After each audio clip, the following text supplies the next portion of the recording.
My daughter looked me in the eye and said, "Dad, can't you just move Mom's funeral? It's Barnaby's birthday." I wish I was telling you some story I read in the paper, but no. This was my life. That was the day I realized blood doesn't always mean family. Have you ever heard of a daughter who begged her father to reschedule her own mother's funeral because her husband had a birthday party planned? That's what mine did.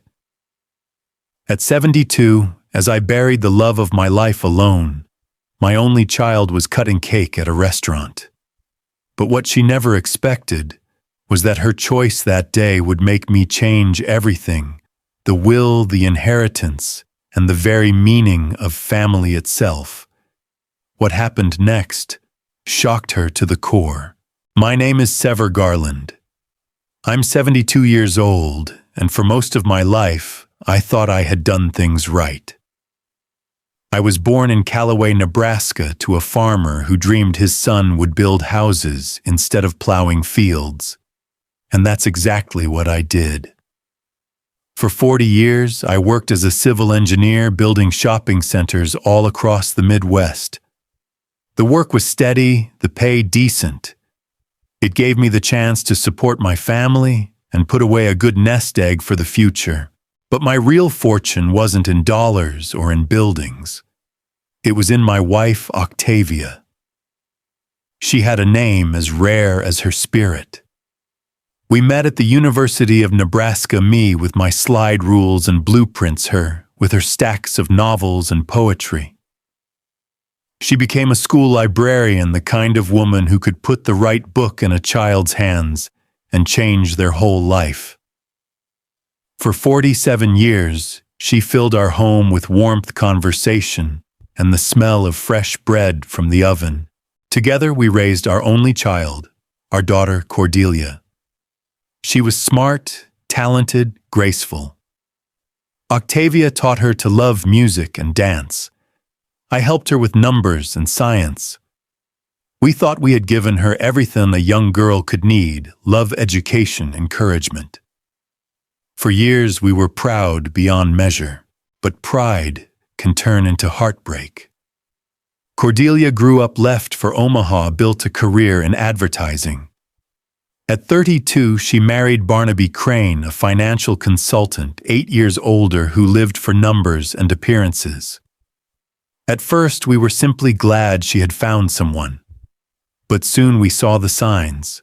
Barnaby was the kind of man who measured people by the brand of their watch and the price tag on their car.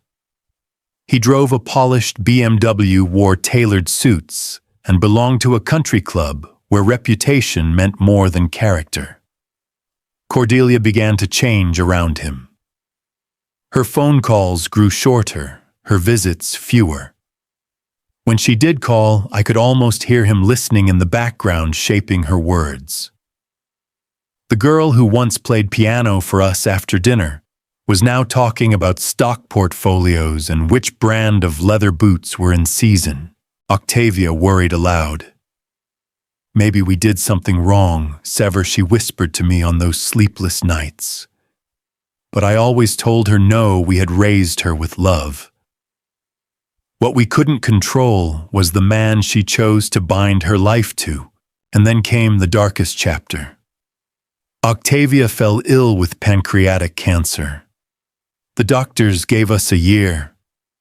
I prayed harder than I had in decades for strength. I asked God to let me be enough for her, even as our daughter drifted further away. Faith had always been Octavia's anchor, and I clung to that anchor too, even when the waves of sorrow threatened to pull me under. Cordelia promised she'd be there more often, but promises stayed words. In 8 months of decline, she visited twice. And then when Octavia finally slipped away, my daughter looked at her calendar and saw a conflict. Her husband's birthday party, a cake and a reservation at some fancy restaurant. She asked me to move her mother's funeral one day later. That's how far we had fallen from bedtime stories and piano recitals to choosing between a coffin and a cake. And that, my friends, was the moment something in me broke. If you're watching this right now, I want you to do two things for me. Tell me in the comments where in the world you're listening from. I'd love to know how far my story has traveled. And also answer me this. Do you believe money can really destroy family bonds? The days leading up to Octavia's passing were the longest of my life. I slept in a chair beside her bed, listening to her shallow breaths, spoon feeding her broth she could barely swallow, reading passages from the books she once loved. She never complained, not once. She only worried about one thing. Sever, do you think Cordelia will come? I wanted to say yes. I wanted to promise her. But I had learned the hard way that our daughter's promises had become like smoke. They looked real for a moment, and then disappeared. When the doctor told me on Friday night that the end was near, I picked up the phone. My hands trembled so badly I could barely dial. Cordelia, I said, your mother won't last through the weekend. Please come. There was a pause. Then her husband's muffled voice in the background. What's wrong, honey? And Cordelia in a whisper that still burns in my ears. It's Mom. She's dying. But it's Barnaby's birthday Monday. We've already planned everything. I froze. You want me to move your mother's funeral because of a birthday party? Not because of, she answered quickly. It's just more convenient. We've booked the restaurant, ordered the cake. Mom won't know, will she? No, she wouldn't. But I would. And God would. And somewhere in the silence of that moment, I felt my faith tested like never before. Octavia passed the next morning. Saturday, 7 a.m., with the spring rain tapping the windows. I held her hand until it went still in mine. 50 years of laughter and love ended in a whisper. I sat alone in a house that suddenly felt too large, too quiet, too foreign. I called Cordelia at 10. She answered sleepily, as if I'd woken her. When I told her the news, she only said one word, oh. Not, oh my God. Not, how did it happen? Just, oh, like I'd told her the store was out of milk.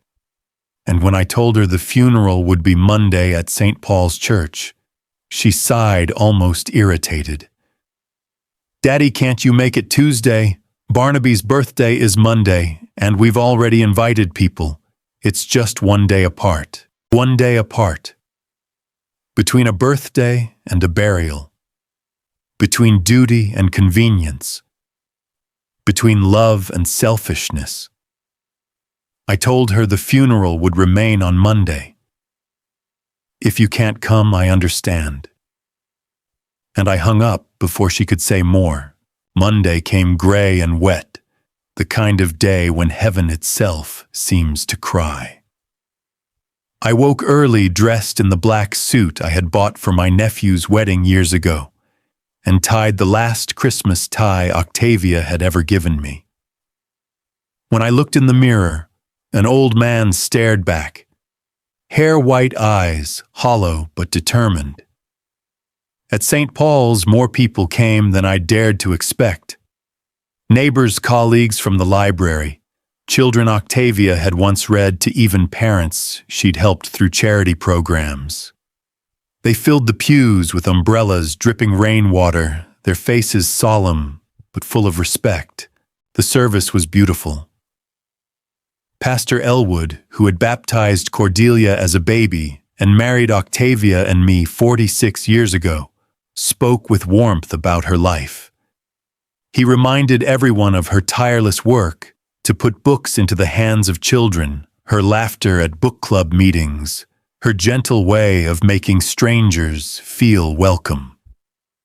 I kept glancing toward the door, half hoping, half fearing, but it never opened. My daughter, our only daughter, never came. As the coffin was lowered into the ground beside her parents' graves, the rain grew heavier. I threw a handful of soil, whispering, "Rest, my love." You deserved better. And in my heart I wondered, will Cordelia stand by my grave one day? Or will she have other plans? Another dinner reservation, another party.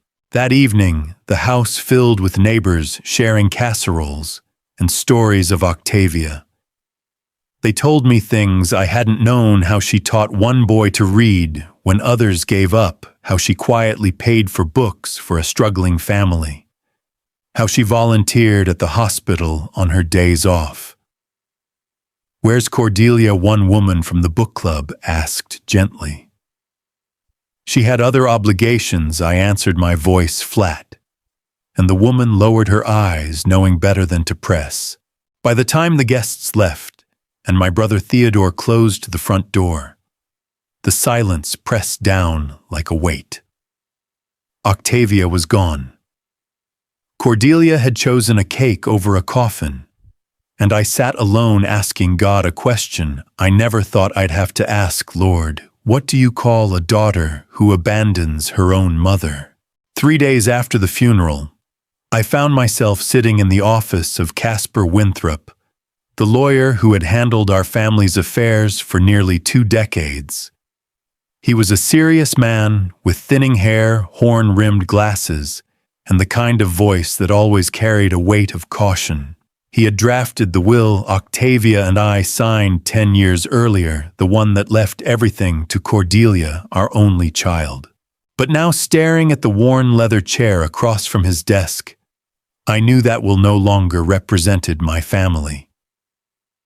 Because what is a will really? It's not just a list of assets. It's the final chapter of your life, the last thing your loved ones will read after you're gone. And I couldn't bear for mine to say that my daughter, who chose her husband's birthday over her mother's funeral, was the sole heir to everything Octavia and I had worked for. Casper cleared his throat gently. "Mr. Garland, my condolences again. Your wife was a remarkable woman. My mother still talks about the day Octavia helped her find that rare book for her classroom." I nodded, but my purpose today was not to reminisce.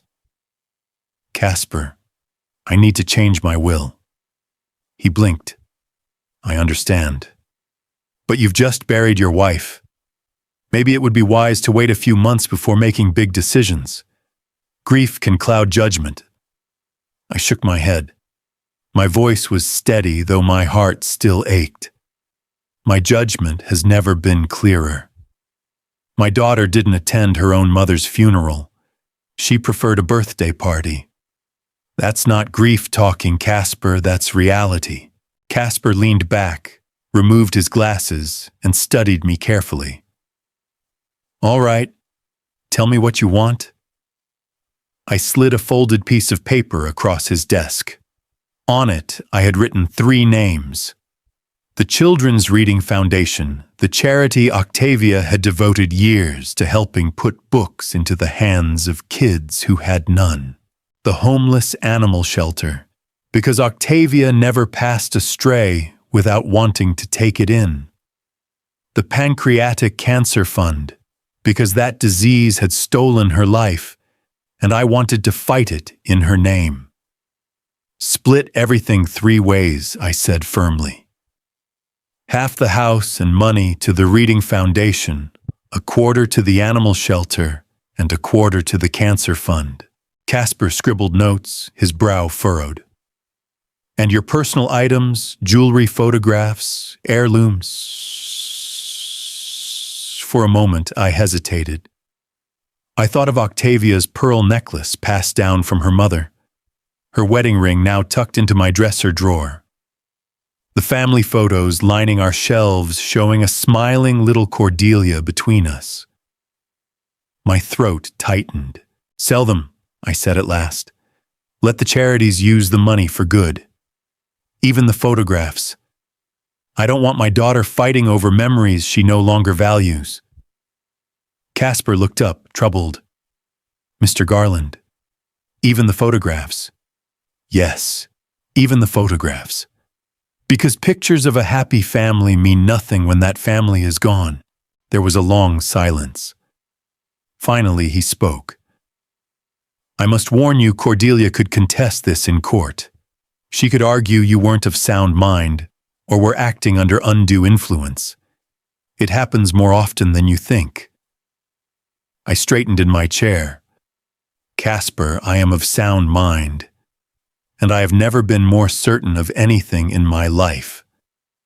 If a daughter can't show up to bury her mother, she doesn't deserve to inherit her mother's life's work.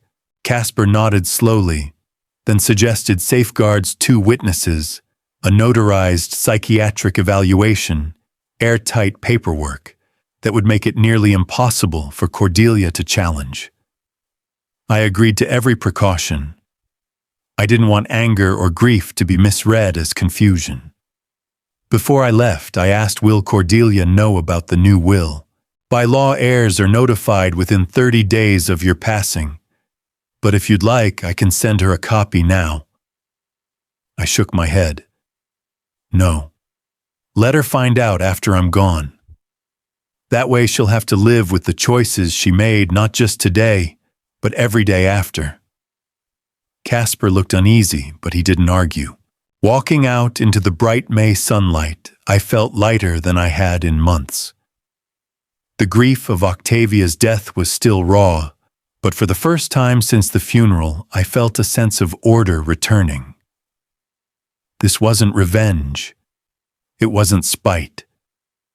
It was simple logic. If my daughter couldn't honor her mother in death, she wouldn't profit from her in life. For the first time in days, I raised my eyes to the sky and whispered, Lord, give me strength, and let Octavia know I'm still fighting for her dignity. It didn't take long for the news to reach her. A week after my meeting with Casper, my phone lit up with Cordelia's number. I didn't answer. 10 minutes later, it rang again. Then again. Finally, I received a text, Dad.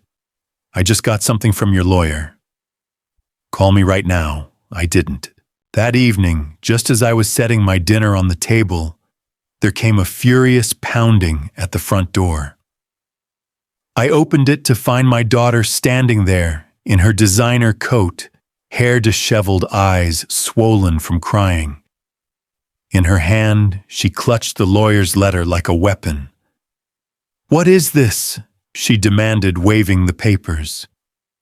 You disinherited me, gave everything to charities over one mistake. Come inside, I said quietly. The neighbors don't need to hear this. She stormed past me into the living room, heels clicking on the hardwood. She spun around, fire in her eyes. Explain this. Explain how you could do this to your only daughter.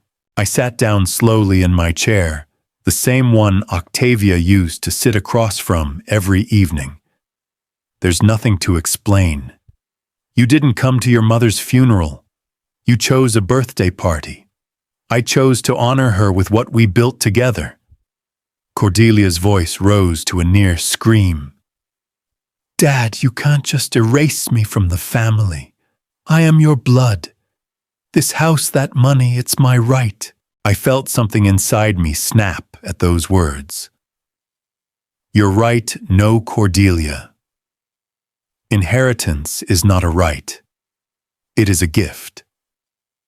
A gift you chose not to honor when you abandoned your mother. Her face twisted. Tears welled up. For a moment, I almost saw the little girl she once was, crying when she scraped her knee. But then her phone buzzed. She glanced at the screen. Barnaby. She put him on speaker. Cordelia, he said briskly. Have you calmed him down yet? No, she sobbed. He's serious. He gave everything away. All of it. There was silence on the line. Then Barnaby's voice sharpened. Mr. Garland, this is ridiculous. Let's be practical. We can find a compromise. Cordelia will visit more often. We'll help with the house, the garden. Maybe even move back to Nebraska if that's what it takes. But you cannot just throw away your estate like this.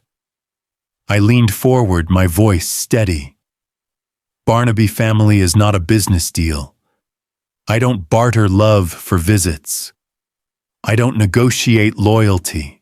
You're being emotional, he snapped. Think about the future. Think about your legacy. Is this really what Octavia would have wanted? I felt my jaw tighten. Octavia wanted her daughter at her side when she died. You didn't allow that. Don't you dare use her name to bargain with me. Barnaby's tone turned cold. If you go through with this, Cordelia, and I will contest the will. We'll prove you're not of sound mind. I almost laughed. Casper already arranged a psychiatric evaluation. My mind is sounder than yours, Barnaby. The court will see that. Cordelia turned off the speaker, clutching the phone to her chest. Dad, please, she whispered suddenly, smaller, fragile. Don't do this. Don't cut me off forever. I know I made a mistake. My voice was calm but sharp. For 8 months, you barely visited your dying mother. And when she left this world, you chose a cake over a coffin. That's not a mistake, Cordelia. That's a revelation of who you've become.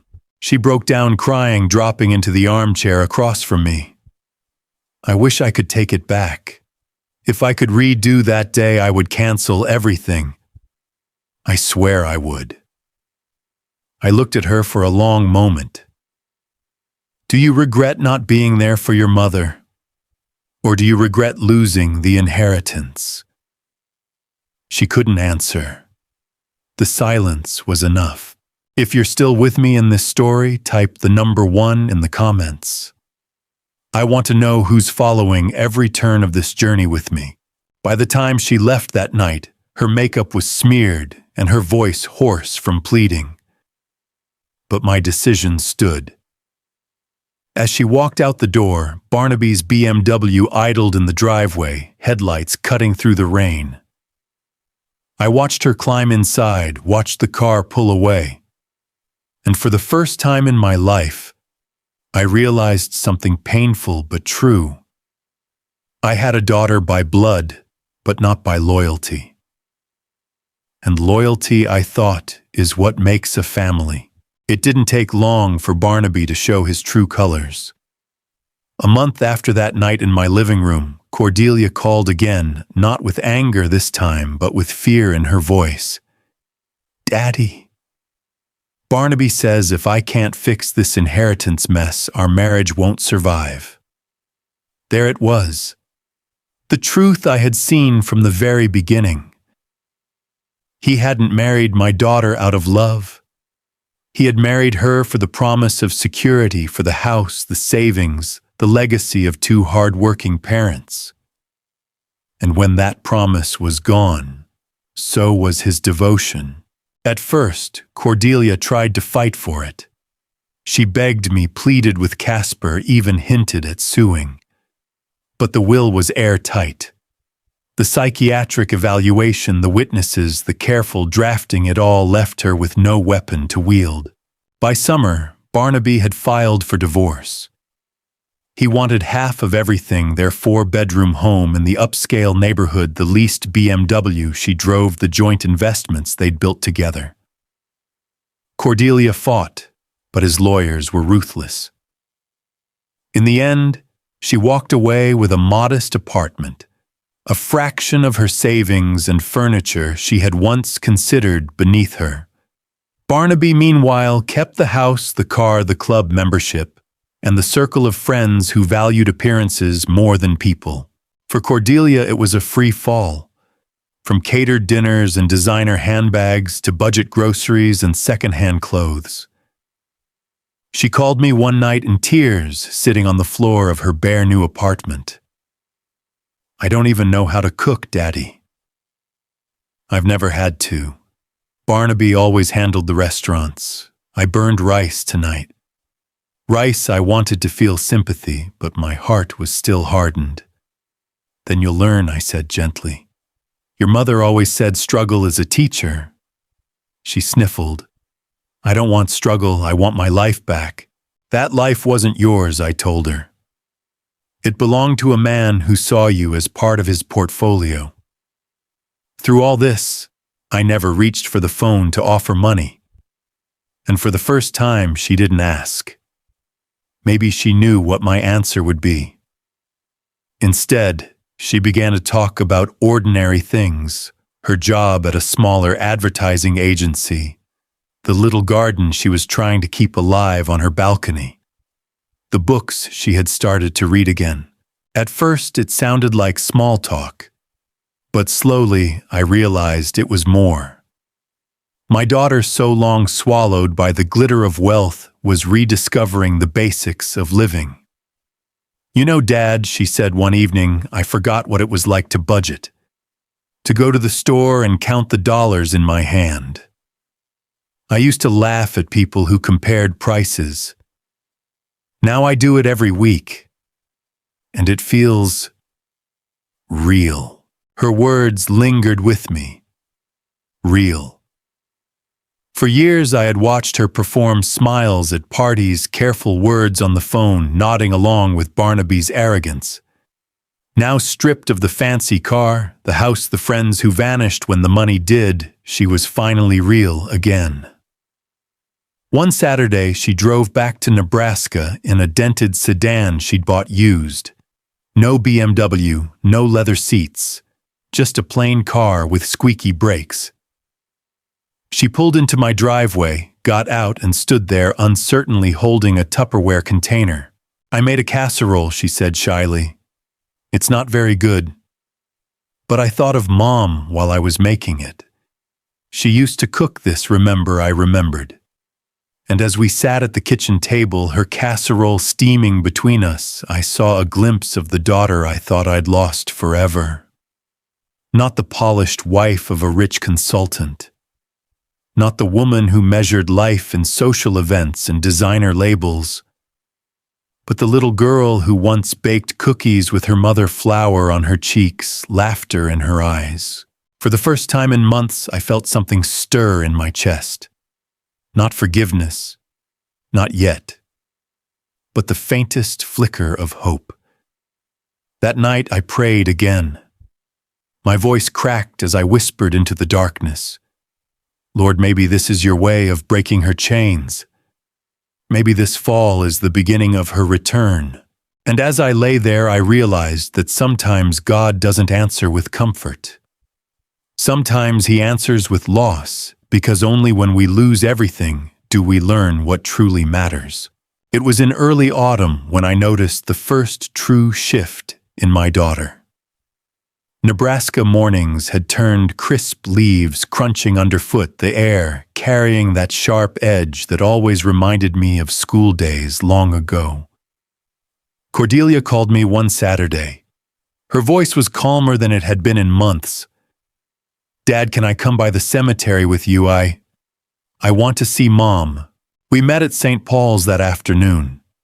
She wore a simple sweater and jeans clothes I couldn't remember seeing her in for years. No luxury brands, no carefully coordinated accessories, just Cordelia. In her hands, she carried a bouquet of yellow tulips, Octavia's favorite. When we reached the grave, she knelt in the damp grass and placed the flowers gently against the headstone. Her lips trembled. Mom, I'm sorry, she whispered. I wasn't there. I should have been. I let you down. For the first time, I believed she wasn't speaking for appearances, wasn't bargaining for money. She was speaking from her heart. We stood in silence for a long while, the autumn wind tugging at our coats. And in that silence, I felt something crack inside me, the thick wall of bitterness I had built after the funeral. Not gone, not forgiven yet, but cracked enough for a sliver of light to slip through. Weeks later, Cordelia told me she had started volunteering. At the Reading Foundation, Dad. The one Mom used to talk about.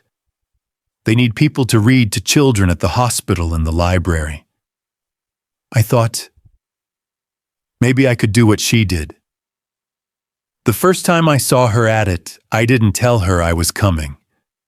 I stood in the doorway of the children's ward unnoticed. There she was, sitting cross-legged on the floor with a circle of kids leaning in close. She held up a copy of Charlotte's Web, her voice animated, her eyes bright. And for the first time in years, she looked alive. When the story ended, one little boy threw his arms around her neck. Cordelia hugged him back, tears sliding down her cheeks. I stepped away quietly, unwilling to interrupt.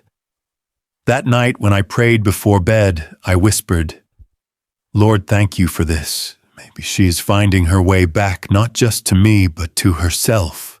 It was at the library that she met Damien. A middle school teacher, he volunteered twice a week to help struggling readers. By the time she told me about him, they had already been seeing each other for a few months. "He's not like Barnaby," she said one evening over coffee at my kitchen table. "He doesn't care about brands or promotions. He cares about his students, about whether they eat breakfast before class, about whether they can sound out words." Her eyes softened in a way I hadn't seen in years. "Does he know about everything?" I asked. She nodded. I told him the truth. About Mom's funeral, about the will, about you cutting me off. He said he understood. He said money doesn't create character, it reveals it. And that if you could see me now, you'd know I'm trying. I sat back stunned for a moment. A teacher. A man who valued children more than contracts, knowledge, more than status. It was as if God himself had placed in her path the exact opposite of Barnaby Crane. Cordelia began to call me more often, but not to beg or demand. She talked about books she was reading, new recipes she was learning, little victories, like fixing a leaky faucet in her apartment. Ordinary things. One evening, she arrived at my house with a homemade apple pie. The crust was uneven, the filling a little too runny, but she set it on the table with a shy smile. "I wanted to try Mom's recipe. I know it's not perfect, but..." We ate it together in silence, and I realized something profound. My daughter was no longer pretending. She wasn't the little girl I remembered, and she wasn't the cold woman Barnaby had shaped. She was something new, someone clawing her way back to the values she'd lost.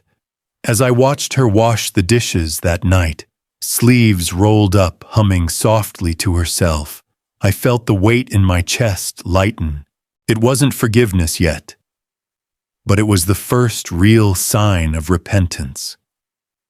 And for the first time, I dared to believe that maybe, just maybe, my family wasn't lost forever. By the following spring, Cordelia was no longer the same woman who had once breezed into rooms on the arm of a man with a gleaming BMW and a pocketful of arrogance. I could see it in the smallest details, the way she dressed, the way she spoke, even the way she carried herself. Gone were the designer handbags and high heels that used to click like drum beats announcing her arrival. Now she wore comfortable shoes and carried a canvas tote often filled with children's books or lesson plans she helped Damien prepare for his students.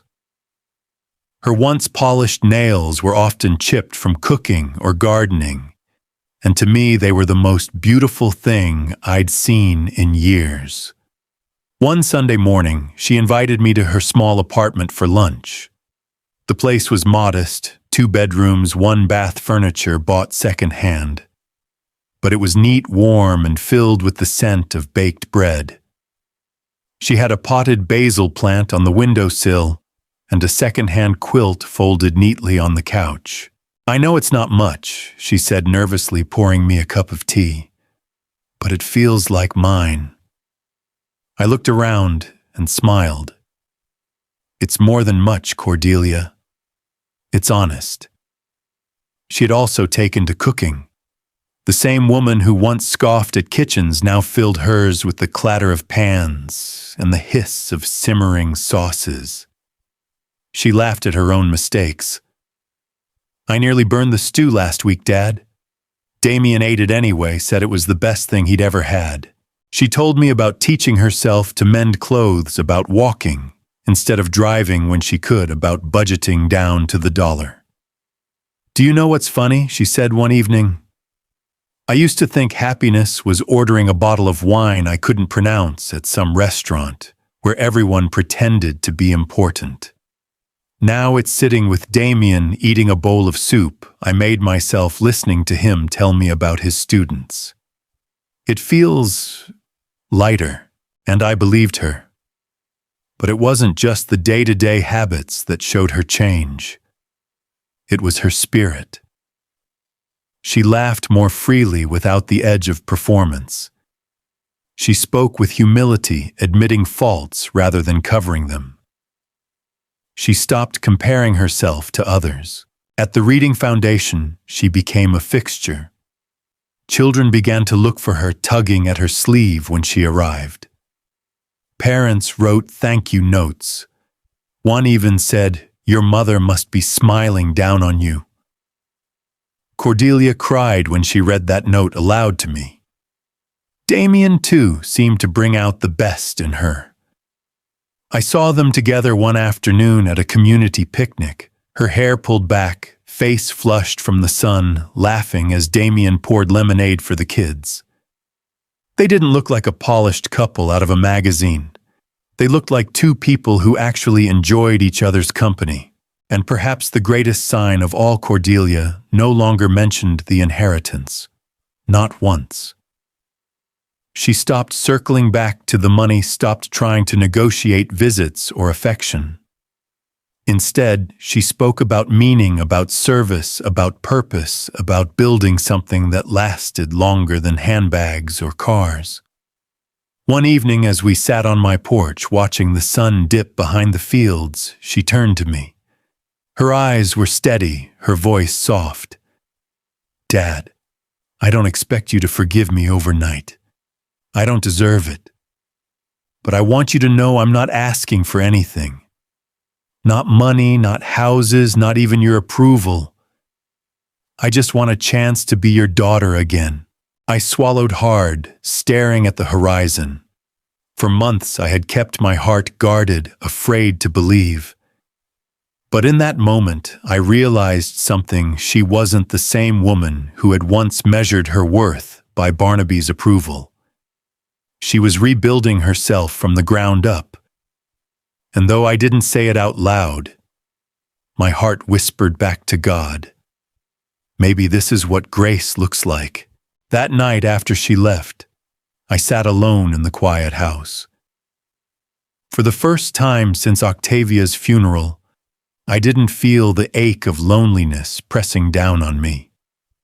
Instead, I felt the faint stirrings of peace, like the first green shoots of spring pushing through the frozen ground. My daughter was not healed completely. Neither was I. But the path was clearing.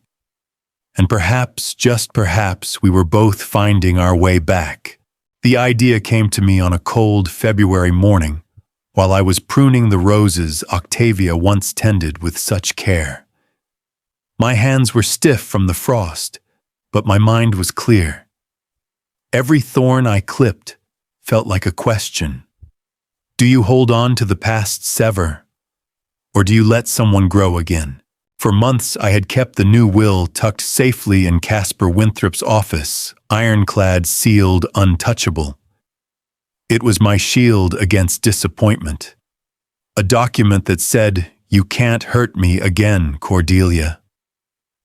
But now, watching her kneel in the soil beside me weeks earlier, gently pressing tulip bulbs into the ground in honor of her mother, I began to wonder. Maybe the will didn't just have to be a shield. Maybe it could also be a lesson. I set an appointment with Caspar the following week. His office was the same as ever, papers stacked neatly, certificates on the wall, his spectacles perched low on his nose. When I walked in, he raised his eyebrows. "Mr. Garland, I wasn't expecting to see you again so soon." I sat down heavily. "I need to amend the will once more." Casper leaned back. "Your daughter again?" I nodded. "She's not the same woman she was when I first walked into your office. She divorced Barnaby. She works with children, now volunteers at the Reading Foundation. She's trying, and I believe Octavia would want me to see that." He studied me carefully. "Do you want to restore her full inheritance?" I shook my head. "No. That would make the lesson meaningless. Half will remain with the charities. The other half will go to her. She needs to know that money is not a prize to be claimed, but a trust to be earned." Casper tapped his pen against his notepad. "A balanced approach. She may not realize it now, but that's a gift greater than money." Later that evening, I sat at Octavia's old desk, staring at the framed photo of her holding baby Cordelia. I thought of the woman who had spent her life believing in second chances. She would have told me not to harden my heart entirely, no matter how deep the wound. "People grow throughout their lives, Sever," she used to say. "Only adults forget that." So I wrote another letter this time, not to Cordelia but to Octavia. "Darling, today I decided to give our daughter another chance. Not the whole inheritance, because she must never forget what was lost, but enough to remind her that forgiveness is possible. The rest will still go to the causes you loved. Your books, your children, your cats. This way your legacy continues no matter what becomes of her. I hope you approve." When I sealed the letter and tucked it into the drawer, I felt lighter than I had in years. The next weekend, Cordelia came by with Damien. She brought homemade soup and a loaf of bread still warm from the oven. We ate together at the kitchen table where for so long Octavia and I had sat alone. After dinner, Cordelia cleared her throat. "Dad, I need you to know. I'm not here because of money. I don't care what's in the will. I'm here because I want to be." I smiled faintly. "You don't need to tell me, Cordelia. I can see it." For the first time in a long time, her eyes didn't dart away. They held steady, full of quiet determination. That night when they left, I stood on the porch, watching their taillights fade down the road. And I whispered a prayer into the cool Nebraska air. "Lord, give me the strength to forgive, but also the wisdom to guide. Let this inheritance not be a curse of greed, but a reminder of love, sacrifice, and family." The next day I signed the updated will. Casper stamped the document's witnesses, signed their names, and it was done. Half to charity, half to my daughter. It was not vengeance. It was not indulgence. It was balance. And as I stepped out of that office into the pale March sunlight, I felt the kind of peace Octavia would have wanted for me, a peace that comes not from clinging to pride, but from planting seeds of hope, even in the stoniest of soil. The spring thaw came slowly that year. Snow melted into rivulets that ran down the driveway, and the garden Octavia once tended began to stir again. I often sat on the porch in the evenings, listening to the trickle of water and thinking about the way grief, too, melts into something softer with time. One Saturday morning, I looked out the window and saw Cordelia pulling up in her small second-hand car, Damien beside her. She carried no designer purse, no expensive coat. Just jeans, a sweater, and a bundle of tulips, the same flowers her mother had adored.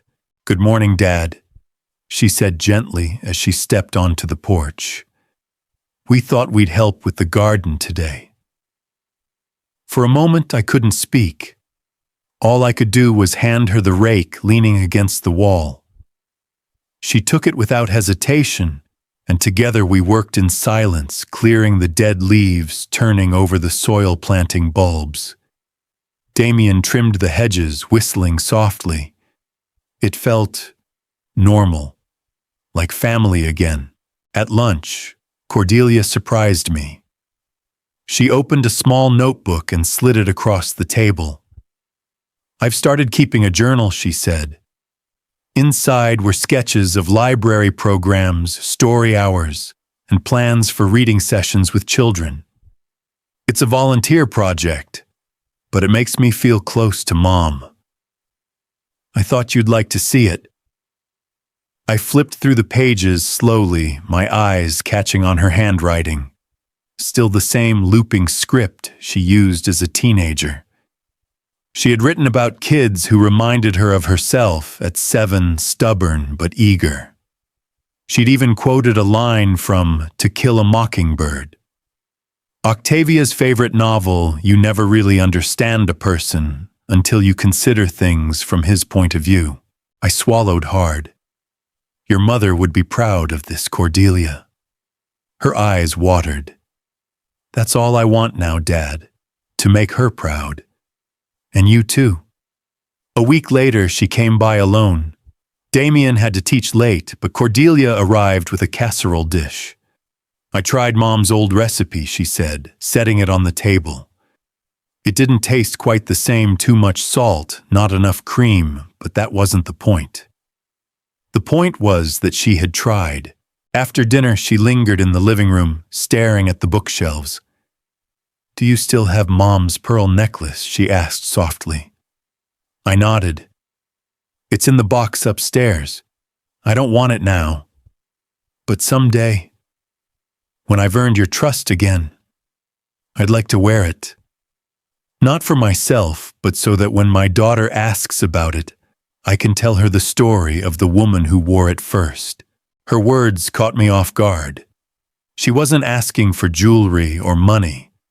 She was asking for a story, a legacy, something real. That night after she left, I wrote in my own journal something I had started since Octavia's passing. She is changing, not perfectly, not quickly, but like the garden in March, slow, stubborn, inevitable. I see in her now the little girl Octavia once held, the girl who loved bedtime stories and believed in fairy tales. The final proof came 2 Sundays later. Cordelia called and asked if I would come with her to the library. When I arrived, I saw her seated on a tiny wooden chair surrounded by children. She held a book open, Charlotte's Web, and read with the same tender inflection her mother had once used. I stood in the back, unseen, and watched as she laughed with the children, answered their questions, even handed out little bookmarks she had made herself. The children clung to her legs afterward, begging her to read more. When she finally noticed me, her face flushed, but she didn't look away. "I wanted you to see Dad," she said. "I wanted you to know I'm not just saying I've changed. I'm living it." And in that moment, for the first time since the day of Octavia's funeral, I felt the walls around my heart begin to lower. Faith teaches us that forgiveness isn't weakness, it's renewal. And as I stood in that library, surrounded by the sound of children's laughter, I thought perhaps God had given me back not just my daughter, but my hope. The first real warmth of spring came the day I finally told Cordelia the truth. She and Damien had joined me in the garden again, kneeling in the soil where Octavia's roses were pushing through. I watched my daughter brush the dirt from her palms, her face flushed from honest work, and I knew the time had come. "Cordelia," I said, leaning on my spade, "there's something you need to know." She looked up, wary. "What is it, Dad?" I led her inside to Octavia's desk, where I had placed a sealed envelope. Sliding it across the wood, I watched her fingers hesitate before picking it up. "This," I said, "is a copy of my will. The updated one." Her eyes widened. "Dad, I told you I don't care about the inheritance anymore. I know I interrupted gently. And that's exactly why you deserve to hear this." She opened the envelope slowly, scanning the pages with trembling hands. When she reached the section naming her as a partial heir, her lips parted in shock. "Half," she whispered. I nodded. "Half to you. Half to the charities your mother loved. The Cancer Fund, the Children's Reading Foundation, the Animal Shelter. That way your mother's heart keeps beating in this world. And you, Cordelia, you're trusted again, not with all, but with enough to remind you that family isn't about entitlement. It's about responsibility." Tears slid down her cheeks. "I don't deserve this, maybe not," I admitted. "But forgiveness isn't about what we deserve. It's about hope." That evening, Damien sat quietly as Cordelia wept into her hands. Then she looked at me and said words I had never expected to hear. "Thank you, Dad. I'll spend the rest of my life proving I'm worthy of this second chance. Not for the money, but for you and for Mom." I reached across the table and covered her hand with mine. For the first time in years, I felt my family returning to me. Not perfectly, not completely, but enough. Months passed, and the garden bloomed brighter than I'd ever seen it. Cordelia and Damien married in the fall, a modest ceremony in the same church where Octavia and I had exchanged vows. No lavish dresses, no $30,000 reception. Just wildflowers, laughter, and a homemade cake. When I walked Cordelia down the aisle, she leaned close and whispered, "This time, Dad, I'm not marrying money. I'm marrying love." And I believed her. Now, as I sit on the porch, writing these words, I feel Octavia's presence in the soft evening air. Cordelia is expecting a child, a boy they plan to name Octavian in honor of the grandmother who never stopped believing in redemption. I know life will never be perfect. There will be struggles, disappointments, temptations. But I also know this faith carried me through my wife's illness, through the betrayal of my daughter, and into the light of forgiveness. Family drama stories like mine are not just about pain, they are about resurrection. About the truth that dignity never dies even when tested by betrayal. And about how love, when given a second chance, can bloom again like roses after a long winter. As the sun sets, I whisper toward the garden, "We made it, Octavia. She's come home." And for the first time in a long time, I feel at peace. This has been one of those family drama stories that prove life can take us from despair to dignity. I share it here not just as a memory, but as a reminder betrayal may wound us, but forgiveness can heal what money never could. So that's my story, how a daughter once chose a birthday cake over her own mother's funeral, and how I, in my grief, rewrote not just my will, but the meaning of family itself. It's not just money we pass down, but lessons about loyalty, about dignity, about love that outlives betrayal.